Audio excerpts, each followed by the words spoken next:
still TVC Breakfast.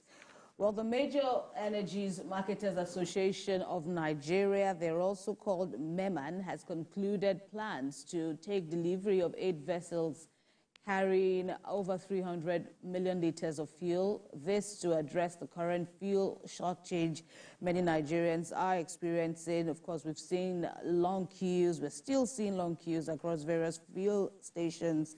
The price of the premium motor spirit is making it difficult for many Nigerians to access this essential commodity. Chairman of the association emphasized that the priority of the major marketers and other stakeholders in the supply chain now is to reduce or restore stability and ensure an end to the scarcity. In other words, ensure adequate fuel supply. That's what we want to treat now, because it's all over, it's in our face. Even here in Lagos, of course, many states are also reeling. Many residents across the nation are also reeling from the impact of this fuel scarcity. It's a path we've all walked several times before. All right, so enough said. Sheson Okwade, Public Affairs Analyst, is here with us in the studio to help us understand the dynamics. Welcome, Sheson Okwade. It's good to see you again. Are we seeing, or rather, let's even begin from the fact that, you know, despite the economic reforms of President Bola Tinubu, we are having this.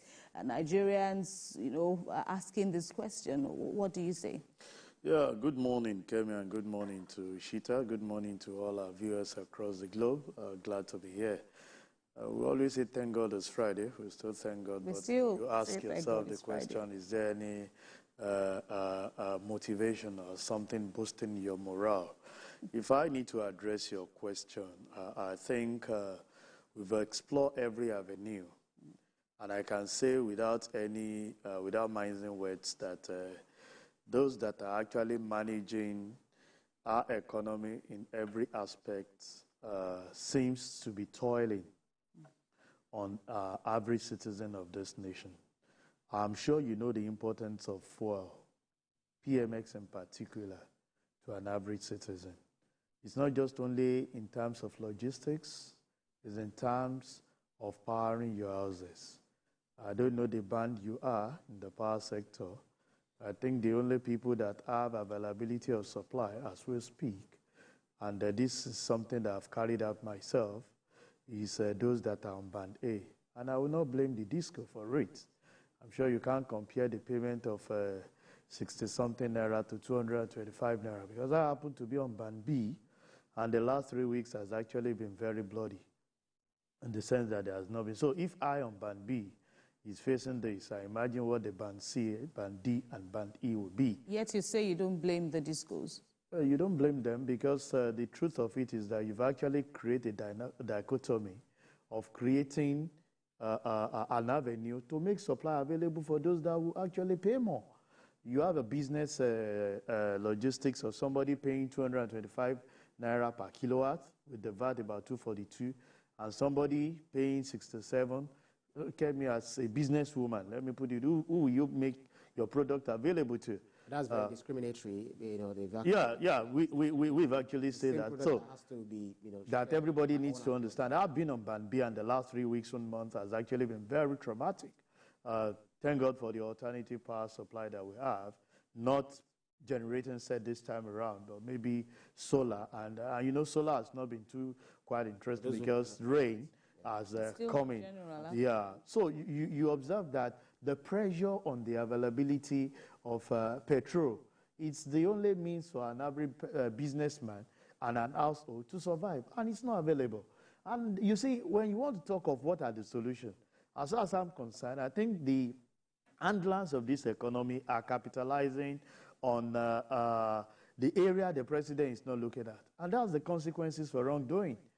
When I look at the excuses that are being given, logistics, for weeks, I put it across to you. I saw your video that you showed while we were actually rolling out this, of the chaotic situation in several filling stations.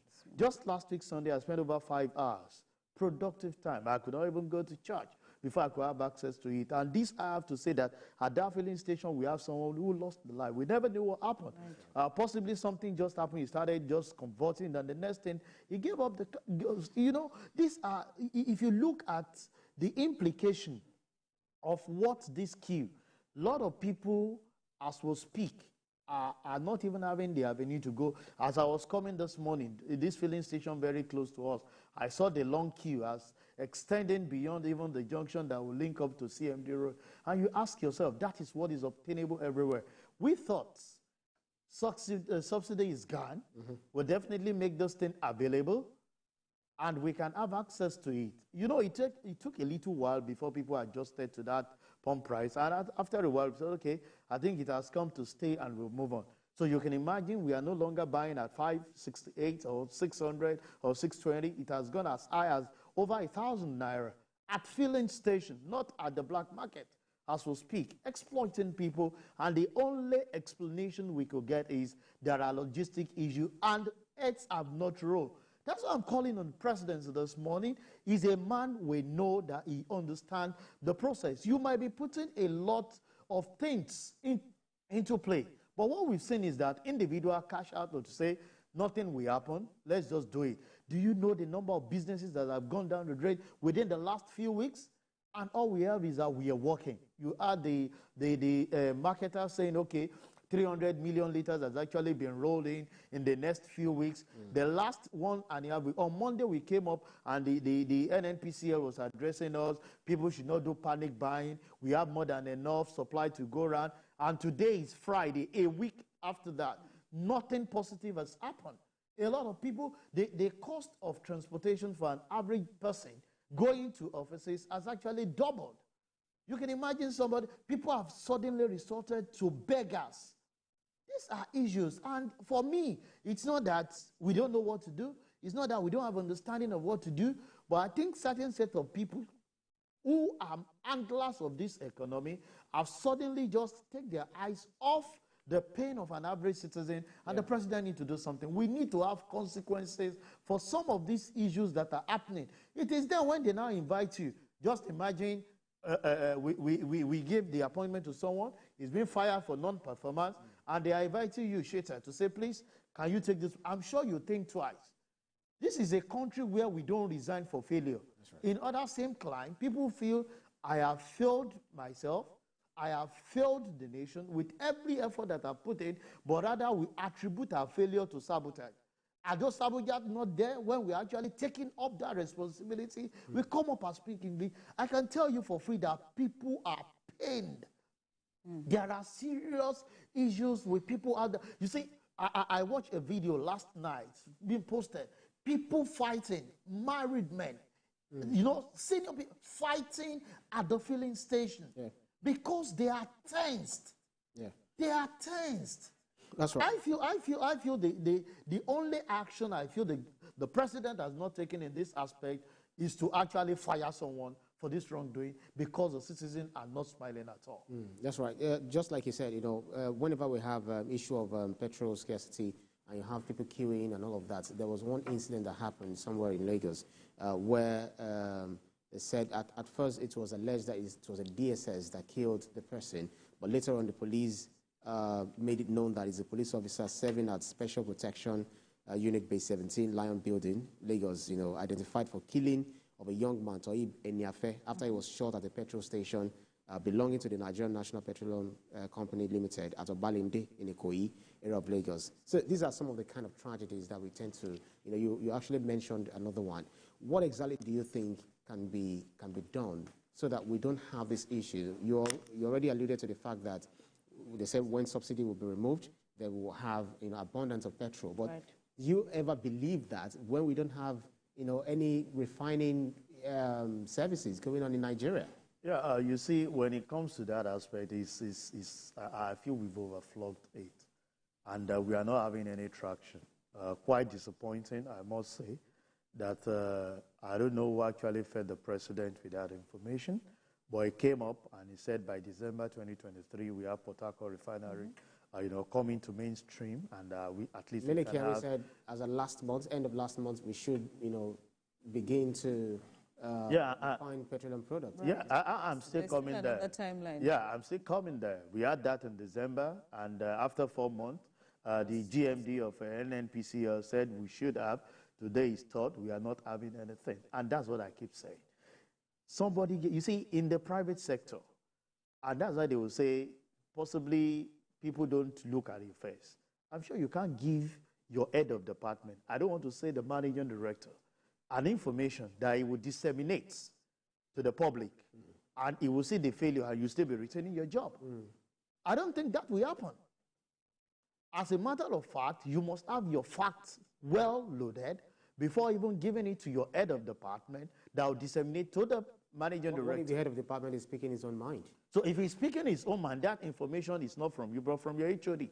And if the normal private sector that I know, by the time you slight the managing director who is reporting to the board, who knows the implication of the image of the organization he is managing, if he doesn't fire you, the board will fire him. But we don't have that as a nation. We've had a lot of promises on the part of presidency, on the part of people handling our agency, failures, and nothing is happening. So everybody take it. We've had issues of saying in the power sector, you pay more, you have more availability, we guarantee you this. As we speak, even the people that are on band A are complaining because everybody has certainly become meters that are reading their meters themselves. You don't meter reading meter. So before now, you don't care. You don't say the availability and make use of it. We've seen instances of litigation, going to discourse of failure of attaining the 20 hours promise on daily basis. They've come out to say, no, it's not on daily, it's accumulation. By the time you accumulate it for a month, divide and be able to see that you are, so it's possible that you don't have today, you don't have tomorrow, and so we'll give you on an average. On an average of 20 hours. Now that's the explanation we get, because a lot of people are suddenly coming up. If you go to the social media, picking up on the disco. And the question is, why do we come out with promises? Is it just to sensitize the people that we are working when we are not doing anything? Is it even working? Are those promises even That's what we're saying. You are promising motive them. Behind those promises, are they working? It's not there. And you ask yourself, what are we doing to take this from where we are? Does it appear that we are sort of being in a hurry? Because if you say you want to do something, it might actually take some time rather, for you to be able to achieve it. They gave us the time. Just like the Petrol, the NNPC, or the marketers are saying that they'll take a 15-day period for them to flood the market. So it could be a process. So if it's a process that will take 15 days, if after 15 days this thing did not diffuse, are you sure anything will happen? Nothing will happen. You know, would anybody account for it? They will come up with another excuse, because given those dates, you see, we've seen times with that number failures of some of these commitments. If you go to the area of you saying refinery, we have said it times with that number. Nigeria is the only nation among OPEC countries that you are importing fuel. We've had instances of saying, oh, very soon, Dangote. During the last administration, before they handed over to this administration, we were promised by May, by June, by August, by September, Dangote will come to the mainstream. Even though the price will not come down drastically, but at least you have availability of it. Shita Kemi, where are we today? Nobody is asking questions. The only thing we've seen is that, okay, Dangote is working, diesel is coming down. Even the diesel that we've heard that they've crashed the price to about 940, people are still buying it over 1,000. I think the last I signed in my office was they were 8,200 naira. So the fact remains that, do we monitor some of those things that we actually give as commitment to the people? I think that's the area we should start addressing. I think those that are actually giving reports to Mr. President, always have, I say this thing, when you go to the president with good write-ups. There are good write-ups, there are good words that you can say. But is that the reality? The answer is no. We are not having that traction that is expected of us. Businesses keep nosediving on daily basis. You can imagine those businesses. I have heaps of organization, on the feeder where I belong to, both at home and in the office. And we've been running on alternative power diesel for average of over 24 hours. And the last time I saw our residents, took up to the street to go and protest on the issue of non-availability of supply. These are learned people that you ask yourself the question, we have been enjoying this. So, and the disheartening thing is there is no communication to the people. You said earlier on that the president, that perhaps what we should see now is, the president firing someone. And if we look at what we are seeing now, despite the promises, despite the good intentions of government in removing fuel subsidy, and all the other decisions it has taken since inauguration, who's to blame for this cycle of fuel scarcity, and who should be fired, really? Well, if you give it to me, the agency managing this currently is NNPCL. And I'm sure, based on the information provided to Mr. President, he took the decision to say subsidy is gone. And a lot of commitment to say, my people, we are going to have more and more availability of this supply.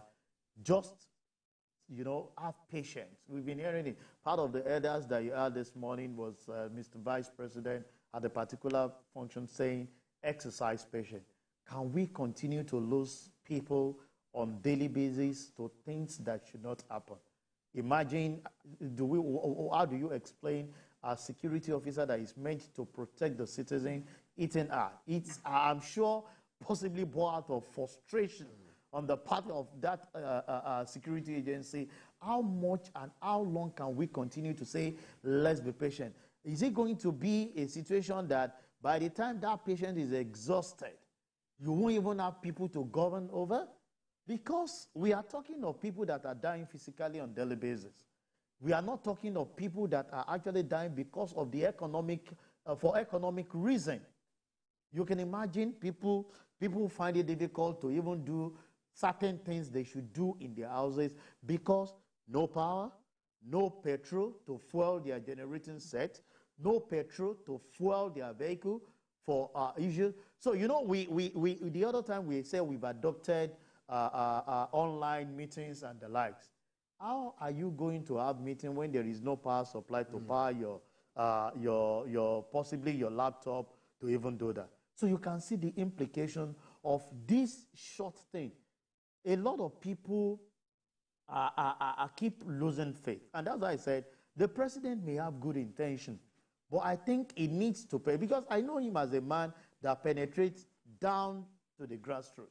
What information? It's not an issue of we saying, I know we are defending the president. We are saying you don't have understanding. We are talking of reality. The reality on ground is that people we are faced with hardship. The hardship is being compounded as we speak, because people make excuses. Somebody that is supposed to resume in the office is trekking long distance because he cannot afford transport service. He gets to that office, he's taken for the next 1 hour to relax and see how he can rejuvenate to get back to work. Who is actually going to pay for that? The employer that is expected to put those things on his table to get this done. We should look inward to see that failure of some of these things have a deep impact on our economy, and we cannot grow. So going back to your question, I think the GMD and PCL, after several explanations, because I was on a particular forum and I was saying, guys, let's do this. The NNPCL has actually addressed us. No need for panicking. I even heard the governor of my state, I think on Wednesday, when he was addressing the workers, that people need not to have panic buying, that he has spoken to the authority concerned, and they make, so you can imagine our governor was acting on information he received reliably from the agency managing this. But as we speak, is the tension being relieved? The answer is no. There is even the story of, true story, of true life experience in this fuel scarcity of, a colleague who said, okay, he went to a particular fuel station, they were selling at the normal price. The queue was endless, of course, but then all of a sudden, someone comes to whisper to the fuel attendant to spike the price of, and that was it. So, that is giving, further to the assumption or to the belief that we are also having issues of hoarding. We are also having, some issues with our marketers and racketeering and all of that, because as you have said, this is not even black market price. This is price from the filling station. So how do you justify that? NNPC's engagement with all these stakeholders who are critical to the supply chain. The truth is there seems to be a gap, if you ask me, in my personal view. There is nobody monitoring the activities of what the filling stations are even doing. And it's not only in the petroleum sector. We have this gap of monitoring activities going on in any sector you want to talk about. There is a gap of which people, most of the time, just lash on, possibly for their personal enrichment and gain, not minding the implication on the general populace of the people that they claim to be offering the services to. So when you look at it, somebody is coming to whisper. I've seen instances you've been on a long queue for hours, and it's just getting to your turn, and they tell you there is no longer supply.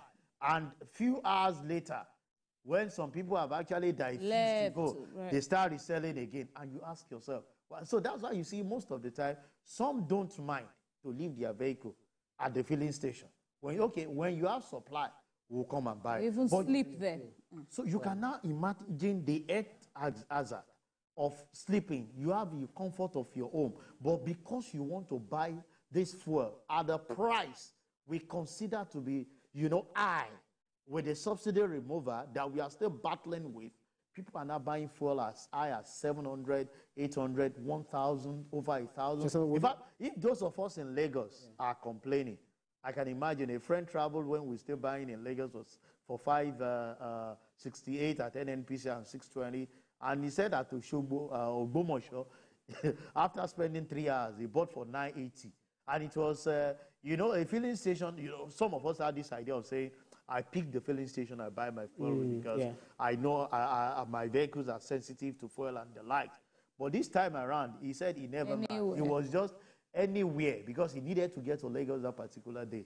No black market, but you can imagine the number of bike man, Marua at the field. He said there, in fact, they will sell for one vehicle and sell to like 20, 30 because they consider that those other ones actually needed. So somebody who has stayed 4 hours struggling to buy fuel and is out there to now move people. So you're expecting a market woman that is actually going to the market to buy goods and he will need the logistics to move it to his house.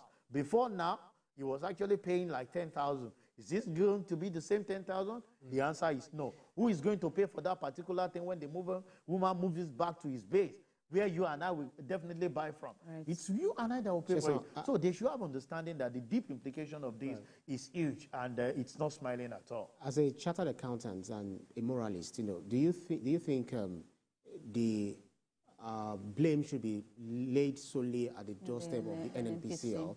Because if you look at, you also refer to, sharp practices and profiteering that Nigerians also do, like someone who received, just a bad news and then decided to act on the bad news. And then of a video that also trended that you have to buy, mince buy, for you to buy fuel. I'm not sure whether you saw that. I saw it. And I recall that about 2-3 years ago when I was in a filling station, I wanted to buy a Nigerian can, and the guy sold for me. And, he actually shortchanged me after, paying, through my nose. And I asked him, why did you have to shortchange me? He said, that is the way we are selling it. Even the people on the queue were saying that, bro, just take it. That's the way we buy it here. And I said, okay, fine. This is, I almost mentioned the name of the filling station, but a very reputable filling station. I said, okay, I'll log in on your site. I'll snap this, upload it, and report you. You know what happened? The manager picked my jerry can and filled it up. And I told everyone on the line that, listen, Nigerians are our problem. So do you feel that we need to just solely lay this blame, at the doorstep of the NNPCL, rather than the way we also treat ourselves? Does it make sense, economic sense, that, fine, when there's scarcity, we just have to, hike the price indiscriminately? Yeah, Shita, I have this to say. There are regulators that are supposed to monitor these activities of those sharp practices. You're even talking about shortchanging you of selling lesser than what you pay for. How do we even monitor the dispensers? Have you tried to buy a 10-liter keg and you are getting most filling stations are guilty of that. So if they are, do we have regulators that monitor the activity? There are certain set of people that they are duty. You see, people lash on opportunity that avail, and that's human being for you. When they see a little space, they want to capitalize on it for their personal gain. And I think that if you say moral, whatever. You just, I've had series of situations where I will get to filling station, you will see an attendant, you know, being able to spot me and say, that man, I see him on TV, be careful. Oh. Most especially even when you are not talking, you're just looking. That's right. I've seen instances I will get and I will say, please help me fill my keg. And they will be collecting, you know, those teeth. Yeah, and they will get to you. And they say, no, sir, you don't need to pay. And people will be wondering why. They say, it's one guy. And I will laugh. So aside that, you see, if the regulators should do what is expected of them, you will see everybody falling in line. But most of the time, the regulators, and this, no apology, are accomplices of some of these issues. Because when you don't do what is expected of you, they latched on it, you allow them to interpret. So leave the aspect of saying, we people, what we are supposed to do as individuals, are we doing it? We don't like ourselves. Yes, we don't like ourselves. But if you have not actually said that word, the people, in fact, the way it goes is that once you are somewhere and you're trying to correct an anomaly, the citizen will latch on you. Right. Quickly, though, we've run out of time. This will be your final take, Sheson.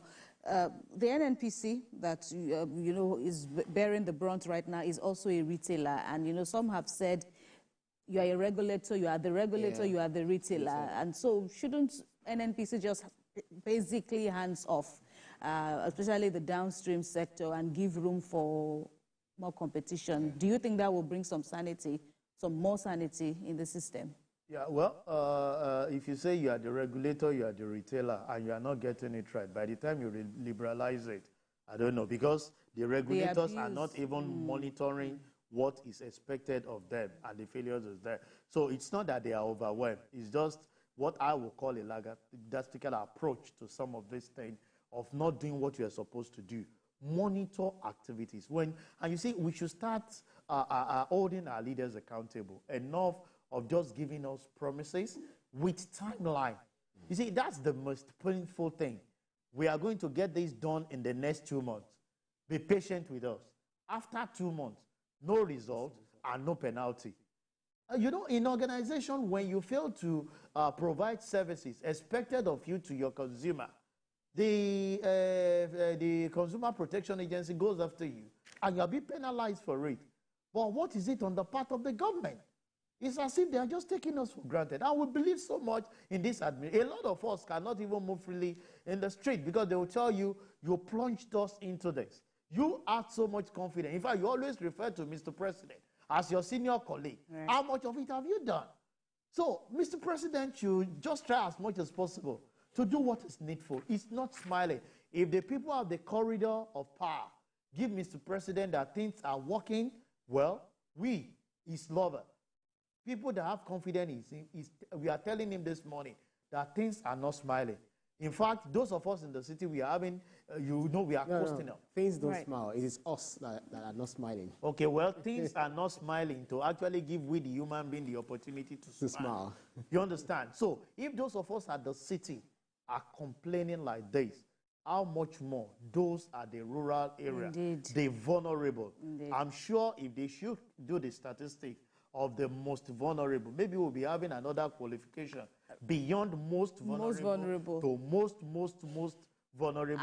And as we all know, perhaps you may even be wrong to say the most vulnerable are outside Lagos or outside the urban areas. We may even have the most vulnerable living, you know, right here. You see, they've actually increased the number. Right. Because we expected that those in the city should have those leverage. Okay. But as we speak, the most vulnerable are at the next door to your house. Indeed. Sheson Kwade, thank you very much for speaking with us on TVC Breakfast this morning. We really hope for cheering news in the coming days. Thanks again. We believe that. Thank you very much. Nice having you. Right. You're watching TVC Breakfast. We'll take